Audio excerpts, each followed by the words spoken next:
Let me ask you something. At the end of every month, after your rent, your groceries, your subscriptions, your coffee, your weekend, your Uber, your dinner out, how much of your income is left? For most people in the UK, Germany, France, or the United States, the honest answer is almost nothing. And here's what's strange about that. Most of these people are not poor. They're earning decent salaries, in some cases, very good salaries. A software developer in Berlin earning €72,000 a year.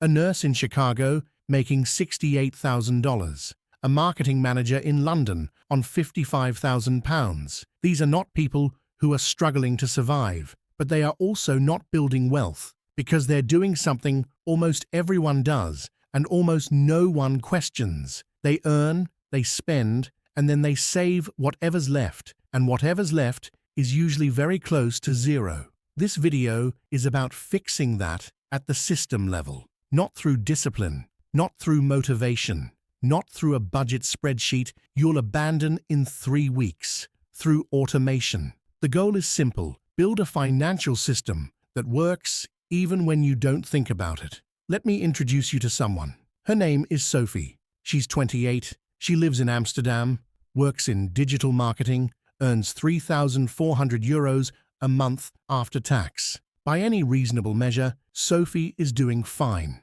She has a nice apartment, goes out on weekends, travels once or twice a year, and pays her bills on time. At the end of each month, she tells herself she'll start saving more seriously next month.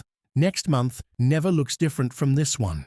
Now here's the version of Sophie in the United States. His name is Marcus. He's 31, lives in Austin, Texas, earns $72,000 a year as a project manager. That's about $4,800 a month after taxes. Marcus has a 401k at work, but has never logged into it. He contributes 3% because that's what HR set as the default. He doesn't know if his employer matches. He's never checked. He has $1,200 in a savings account, earning 0.01% interest at a bank that sends him physical statements he doesn't open.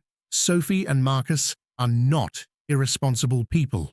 They are simply doing what the system was built to make them do. Spend first, save later, invest never. The financial system, banks, retailers, subscription services, is extraordinarily good at making sure your money leaves your account before you have a chance to think about it. So the solution is not to think harder. The solution is to build a counter system, one that moves your money before you can spend it. The concept is called pay yourself first.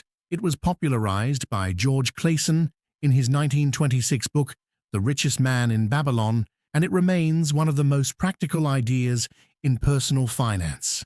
The premise is this: treat your savings and investments as fixed expenses, like rent, not as optional leftovers.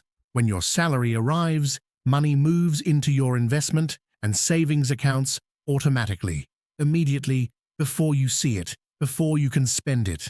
What's left in your current account is your spending money for the month. That's it.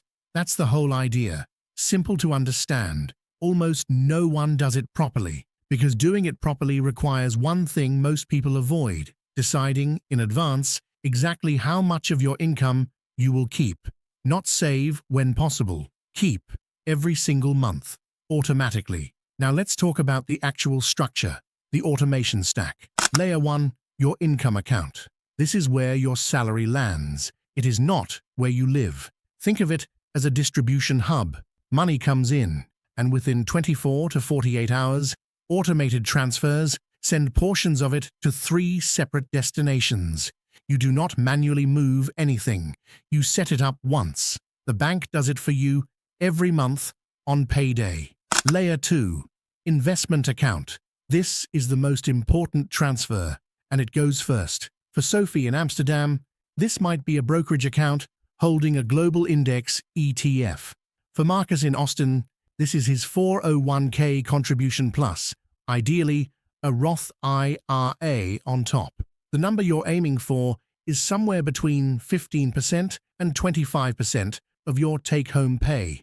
If that sounds too high right now, start at 5%. then increase by 1% every quarter. Within 2 years, you'll be at a meaningful savings rate without ever feeling a dramatic change in your lifestyle. One important detail for US viewers: if your employer offers a 401k match, contribute at least enough to get the full match before doing anything else. That match is an immediate 50% to 100% return on your money. There is no better deal in personal finance. For European viewers, the specific account types vary by country. ISAs in the UK, PEA in France, depot accounts in Germany. The mechanism is the same: automated, recurring, tax-advantaged where possible. Layer 3, emergency fund/short-term savings. This is a separate account from your investments.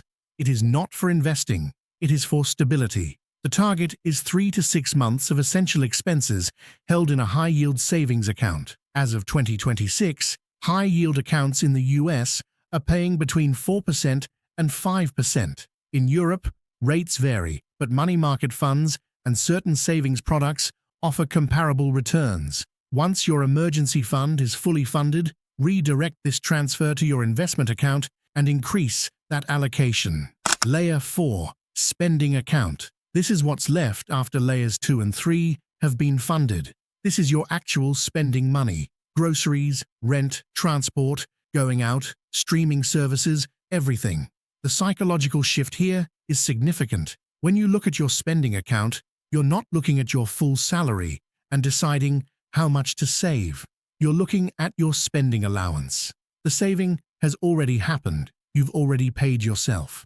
Let me give you the numbers for both Sophie and Marcus. Sophie earns €3,400 after tax, €510, 15% to Global Index ETF. Automated on the first of each month, €170, 5% to high-yield savings, building her emergency fund, €2,720, remaining to spending account for rent, food, life.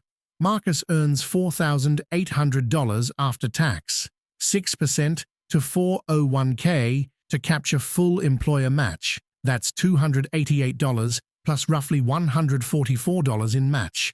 Already $432 invested before he sees a cent. $480, 10% to Roth IRA, automated monthly contribution, $240, 5% to high-yield savings at 4.5% APY, $3,792 remaining to spending account. Now, I want to address the most common objection. People hear a system like this and say, "I can't afford to do that right now." And what they mean is, "I'm used to spending all of what I currently earn." Those are not the same thing. There's a concept in behavioral economics called lifestyle inflation. As your income rises, your spending tends to rise to match it, not because you decided to spend more on anything specific, simply because more money was available, so it got used. Automation solves this by removing the decision entirely. When money moves automatically before you see it, lifestyle inflation cannot happen to that portion of your income. It's already gone into an account that's building your future. There's also something called decision fatigue. Every financial decision you make manually takes mental energy. The more decisions you have to make, the lower the quality of those decisions becomes. Automation eliminates the worst decisions, the ones made at midnight when you're tired and your card details are saved on the checkout page. By the time you're in a position to spend money, your important financial obligations for that month have already been fulfilled. This is not discipline. This is architecture. Here is the exact process. You can do this in an afternoon. Step 1. Open a separate investment account if you don't have one. In the US, that might be a Roth IRA at Fidelity, Schwab, or Vanguard. In the UK, a stocks and shares ISA.